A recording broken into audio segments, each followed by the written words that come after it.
Hello everyone, welcome to my YouTube channel.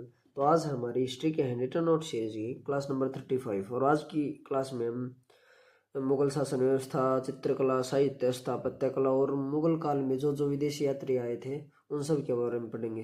तो चलिए शुरू करते हैं। सबसे पहले हम मुगल शासन व्यवस्था के बारे में पढ़ते हैं। मुगल काल में मंत्री परिषद को विजारत कहा जाता था और बाबर के शासन काल में वजीर का पद काफी महत्वपूर्ण था। और औरंगजेब के समय में असद खान ने सर्वाधिक 31 वर्षों तक दीवान के पद का कार्य किया था। अब उसके बाद है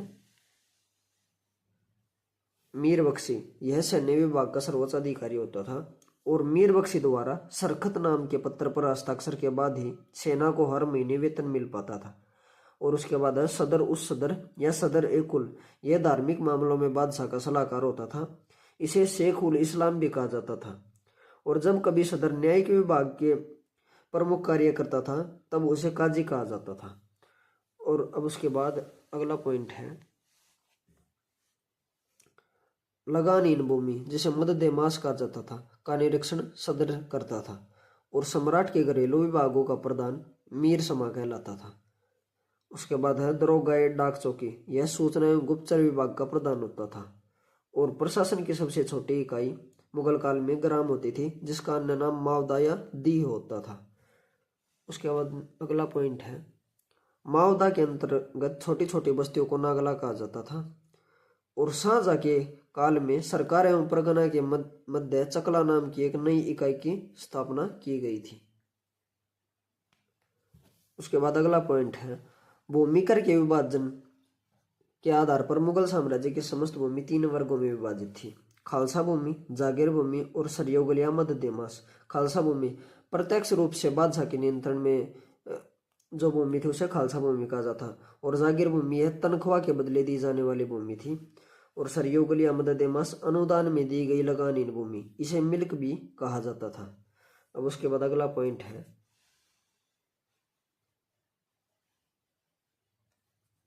अकबर के द्वारा करोड़ी नामक अधिकारी की नियुक्ति 1573 ईस्वी में की गई थी। और 1580 में अकबर ने 10 साला नाम की नवीन कर प्रणाली प्रारंभ की। इस व्यवस्था को टोडरमल बंदोबस्त भी कहा जाता है।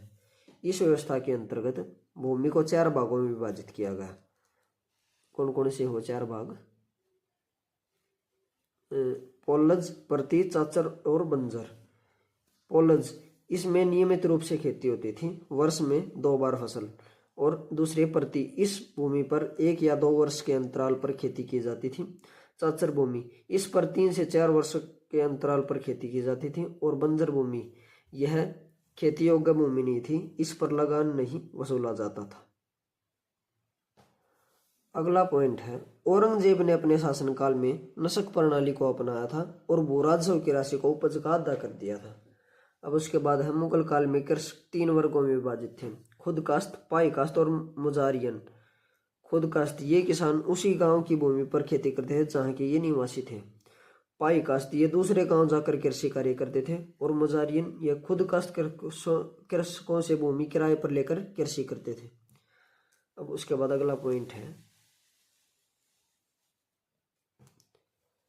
मुगल काल में रुपए की सर्वाधिक ढलाई औरंगजेब के समय हुई। आना सिक्के का प्रचलन शाहजहां ने करवाया था और सबसे बड़ा सिक्का संसब सोने का था। और स्वर्ण का सबसे प्रचलित सिक्का इलाही सिक्का था। उसके बाद है मुगलकालीन अर्थव्यवस्था का आधार चांदी का रुपया था और दैनिक लेन देन के लिए तांबे के दाम का प्रयोग होता था। 1 रुपये में 40 दाम होते थे। अब उसके बाद अगला पॉइंट है मुगल सेना 4 भागों में विभक्त थी, पैदल सेना, घुड़सवार, तोपखाना और हाथी सेना। अब नेक्स्ट पॉइंट है मुगलकालीन सैन्य व्यवस्था पूर्णतः मनसबदारी प्रथा पर आधारित थी और इसे अकबर ने प्रारंभ किया था। यानी कि मनसबदारी प्रथा को अकबर ने प्रारंभ किया था। 10 से 500 तक मनसब प्राप्त करने वाले को मनसबदार कहते थे। 500 से 2500 तक का मनसब प्राप्त करने वाले को उमरा और 2500 से ऊपर तक के मनसब प्राप्त करने वाले अमीर आजम कहलाते थे। उसके बाद है अगला पॉइंट जात से व्यक्ति के वेतन एवं प्रतिष्ठा का ज्ञान होता था। सवार पद से घुड़सवार दस्तों की संख्या का ज्ञान होता था। और अगला पॉइंट है, अकबर के शासनकाल में 29 ऐसे मनसबदार थे जो 5000 जात की पदवी के थे। और औरंगजेब के शासनकाल तक इनकी संख्या 79 थी। उसके बाद है, जहांगीर ने सवार पद में 2 अस्पा एवं सिंह अस्पा की व्यवस्था की। सर्वप्रथम यह पद महावत खां को दिया गया था। अब उसके बाद हम पढ़ेंगे मुगल कालीन कला एवं साहित्य के बारे में। मुगल कालीन चित्रकला। भारत में मुगल चित्रकला 16वीं व 18वीं शताब्दी के बीच की अवधि का काल है। मुगल चित्रकला का विकास अकबर, जहांगीर और शाहजहां के काल में हुआ। और कला की मुगल शैली का सबसे पूर्व उदाहरण तूतीनामा पेंटिंग है। उसके बाद है, Mughal painting princes of the house of Timur को कई बार बनाया गया है। अब हम पढ़ेंगे बाबर के काल में चित्रकला। बेहजाद, यह फारस का एक प्रसिद्ध चित्रकार था। तुजुक बाबरी में बाबर ने बेहजाद को अग्रणी चित्रकार कहा है। बेहजाद को पूर्व का राफेल भी कहा जाता है। और तैमूरी चित्रकला शैली को चरमोत्कर्ष पर ले जाने का श्रेय बेहजाद को ही जाता है। अब उसके बाद है, हुमायूं के काल में चित्रकला। जब हुमायूं अपने निर्वासन से भारत लौटा तो वह अपने साथ 2 महान फारसी कलाकारों ख्वाजा अब्दुस्समद व मीर सैयद, जिसे सैयद अली भी कहा जाता है, को लेकर आया। और हुमायूं ने इन दोनों को दास्तान अमीर हमजानामा की चित्रकारी का कार्य सौंपा।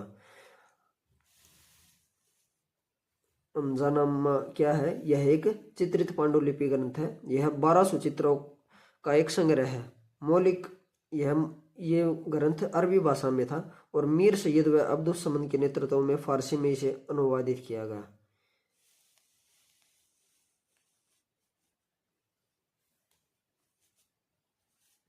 उसके बाद है, मुल्ला अलाउद्दीन की कजविनी ने अपने ग्रंथ नफाइसुल मासिरे में हमजानामा को हुमायूं के मस्तिष्क की उपज बताया है। और उसके बाद अगला पॉइंट है, हुमायूं ने मीर सैयद अली को नादिर उल अस की उपाधि दी थी। उसके बाद है, अकबर कालीन चित्रकला। अकबर के समय मुख्य चित्रकार थे दसवंत, मुकुंद, बसावन, मीर सैयद अली और ख्वाजा अब्दुस्समद। अकबर ने अब्दुस्समद को श्री कलम की उपाधि दी। और आईने अकबरी में कुल 17 चित्रकारों का उल्लेख किया गया है। अब उसके बाद है, अकबर द्वारा शुरू की गई सबसे प्रारंभिक पेंटिंग परियोजनाओं में से तूतीनामा महत्वपूर्ण थी। यह 52 भागों में विभाजित थी। उसके बाद है, रजमनामा। यह अकबर काल में शुरू किया गया महाभारत का फारसी अनुवाद ग्रंथ था। रजमनामा के चित्रकारों को दसवंत ने बनाया था और मोहम्मद शरीफ ने रजमनामा में चित्रण कार्य का पर्यवेक्षण किया था। अब उसके बाद है, बसावन। यह अकबर के समय का सर्वोत्कृष्ट चित्रकार था। यह चित्रकला के सभी क्षेत्रों, रंगों का प्रयोग, रेखांकन, छवि चित्रकारी तथा भूदृश्यों के चित्रण का सिद्धहस्त था। इसके सर्वोत्कृष्ट कृति है एक मृतकाय यानी कि दुबले पतले घोड़े के साथ एक मजनू का निर्जन क्षेत्र में भटकता हुआ चित्र। उसके बाद है, अकबर के समय पहली बार भित्ति चित्रकारी की शुरुआत हुई और अकबर के समय छवि चित्रकारी की भी शुरुआत हुई थी। अब आगे हम पढ़ेंगे जहांगीर कालीन चित्रकला। मुगल सम्राट जहांगीर के समय चित्रकारी अपने चरमोत्कर्ष पर थी। इसने हेरात के आगा राजा के नेतृत्व में आगरा में एक चित्रशाला की स्थापना की। अब जहांगीर कालीन चित्रकला की विशेषताएं हैं, मोरक्का यानी कि एल्बम के रूप में चित्र बनने लगे। अलंकृत हाशिए वाले चित्र बनने लगे। चौड़े हाशिए को फूल, पत्ती, पेड़ पौधे व मनुष्य की आकृतियों से अलंकृत किया जाता था। छवि चित्र पर अधिक बल दिया गया। अब उसके बाद है, जहांगीर काल के प्रमुख चित्रकार फारूक बेग, मनोहर, मंसूर, दौलत, बिशनदास और अबुल हुसैन। इनमें भी मंसूर, बिशनदास और अबुल हुसैन मोस्ट इंपोर्टेंट थे। उसके बाद है फारूक बेग। फारूक बेग ने बीजापुर के सुल्तान आदिल शाह का चित्र बनाया था। अगला पॉइंट है,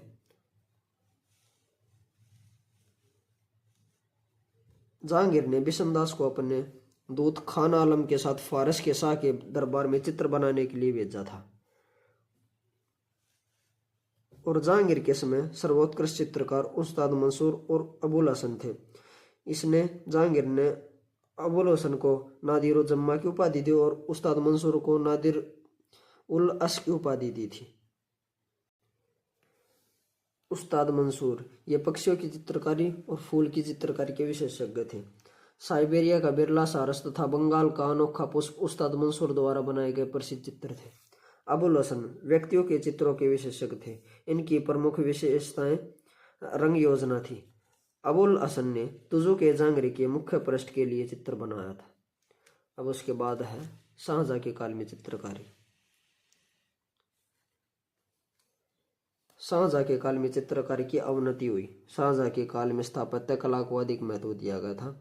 शाहजहां काल के चित्रकार थे अनूप, चिंतामणि, हुनर मोहम्मद नादिर, मीर हासिम और मोहम्मद फकीर उल्लाह। अब उसके बाद है औरंगजेब के काल में चित्रकारी। औरंगजेब ने चित्रकला को इस्लाम विरुद्ध मानकर बंद करवा दिया था, किंतु शासन के अंतिम वर्षों में उसने चित्रकारी में कुछ रुचि ली थी। अब उसके बाद है मुगल कालीन स्थापत्य। फतेहपुर सीकरी। अकबर ने इसे अपनी राजधानी बनाया। यह आगरा से 26 किलोमीटर पश्चिम में स्थित है और फर्गुसन कहता है फतेहपुर सीकरी किसी महान व्यक्ति के मस्तिष्क का प्रतिबिंब है। और फतेहपुर सीकरी का मुख्य वास्तुकार बहाउद्दीन था। फतेहपुर सीकरी में स्थित इमारतें हैं दीवाने आम तथा दीवाने खास, जोधाबाई का महल फतेहपुर के भवनों में सबसे बड़ी इमारत है।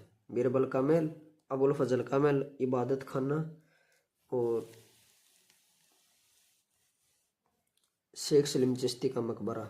जहांगीर ने इसमें संगमरमर लगवा था। बुलंद दरवाजा जो कि गुजरात विजय की स्मृति में बनाया गया है। मरियम की कोठी, जोधाबाई महल के सामने। इस्लाम शाह का मकबरा, वर्गाकार मेहराब का इसमें प्रयोग किया गया है। जामा मस्जिद जिसे फतेहपुर का गौरव कहा जाता है, पत्थर में रोमानी कथा आदि इसके उपनाम हैं। और 5 महल या हवा महल पिरामिड आकार में 5 मंजिला भवन है। उसके बाद है तुर्की सुल्ताना का महल। परसी ब्राउन ने इसे स्थापत्य कला का मोती कहा। अब उसके बाद है मुगल काल में भारत में आए विदेशी यात्री। अकबर के काल में आने वाले यात्री थे father Acquaviva, father Anthony Monserrate, Ralph Fitch, Jerome Xavier और इमैनुअल पिनहेरो। उसके बाद जहांगीर के काल में आने वाले विदेशी यात्री, इनमें थे विलियम हॉकिंस, ये ब्रिटिश जेम्स का राजदूत था, सर टॉमस रो, पिएत्रो देला वोल, विलियम फिंच, एडवर्ड टेरी और पेला सॉल्ट। उसके बाद शाहजहां के काल में आने वाले विदेशी यात्री, इनमें थे Peter Mundy, Jean Baptiste Tavernier, Francis Bernier, Mandelslo और निकोलो मनुच्ची। और इसी के साथ ये टॉपिक खत्म होता है। अगर आपको वीडियो अच्छे लगे तो वीडियो को लाइक एंड शेयर करें तथा चैनल को सब्सक्राइब करें। Thank you.